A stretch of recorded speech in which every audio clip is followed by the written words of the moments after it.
is firing a member of the Federal Reserve Board of Governors. Her name is Lisa Cook. She was appointed by President Biden in 2022. She's the first Black woman to serve on the board that sets monetary policy for the country. In a letter that was posted on social media by Mr. Trump last night, the president cited accusations that Cook committed as his reasoning. Cook charged with a crime. For her part, Cook says she will not resign and is now suing the president over his push to remove her. This move by the president is just his latest effort to exert more control over America's central bank. He's called on the board, Jerome Powell, to lower interest rates for months now. NBC News White House correspondent Yamiche Alcindor joins us now. Yamiche, what more do we know about these mortgage fraud accusations made by the president, and what have we heard from the president about this today? Well, we know that the director of Federal Housing Finance Agency, that he is alleging Lisa Cook committed mortgage fraud. He's saying that she was claiming 2 properties as her primary residence. That being said, she has not been charged with a crime, which underscore that. The Justice Department says it's looking into these allegations, but filed any that he sees these allegations as cause to fire her, so he's attempting to remove her. And take a listen to what he said just a few minutes ago. She seems to have had an infraction, and she can't have an infraction, especially that infraction, because she's in charge of, if you think about it, mortgages, and we need people that are 100%, and it doesn't seem like. Now, and White House officials are defending this move. Of course, as you said, Lisa Cook is pushing back, saying that she's not going to resign. So this is certainly going to be a court battle. Kate Sinclair. And Yamiche, more broadly, what kind of reaction are we seeing to this move by the president, both politically but also economically in the markets?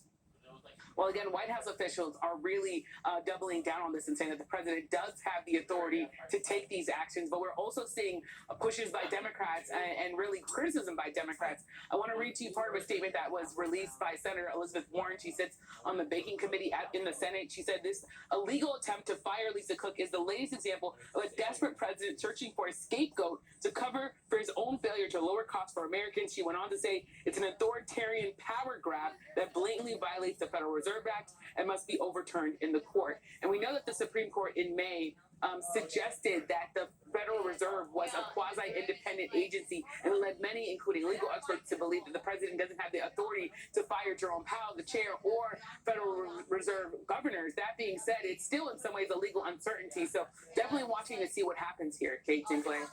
All right, Yamiche Alcindor, thanks so much.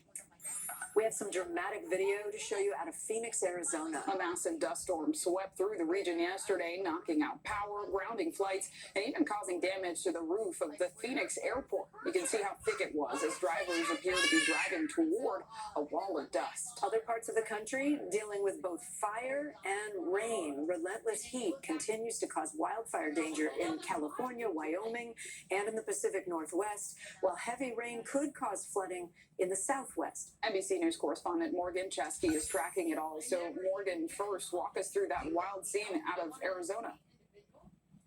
Yeah, you see that video, and a lot of people are calling it apocalyptic in appearance. This is the dust storm that was generated by some of these late summer thunderstorms that pick up that dust and pushed it across the larger Phoenix metropolitan area with gale force winds. At one place recording a 70-mile-an-hour wind gust there. That, of course, caused damage in that area to certain spots, knocking out power to tens of thousands.